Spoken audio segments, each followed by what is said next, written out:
नून league ने वज़ीर-ए-आला पंजाब की बहाली के फैसले पर तहफ़्फ़ुज़ात का इजहार कर दिया। मामले पर सुप्रीम कोर्ट से रुजू का ऐलान। चीफ जस्टिस से भी सू मोटो की दरखास्त। राना सनाउल्लाह ने पार्टी इजलास के बाद प्रेस कॉन्फ्रेंस में कहा, गवर्नर ने असम्बलियाँ बचाने की खातिर आईनी हक इस्तेमाल किया। परवेज़ इलाही के पास नंबर्स पूरे हैं तो एतमाद का वोट लें।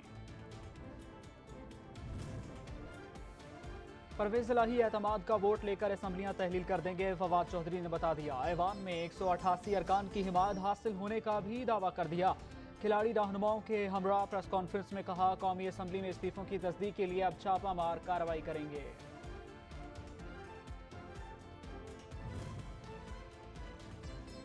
और मुसलमानों को आज़ाद वतन दिलाया, पाकिस्तान बनाया, ईमान, इत्तेहाद और तंजीम का सबक पढ़ाया। कायद-ए-आज़म मोहम्मद अली जिन्ना का 147वां यौम पैदाइश कल मनाया जाएगा। मज़ार-ए-कायद पर गार्ड्स की तब्दीली की पुरवकार तकरीब होगी।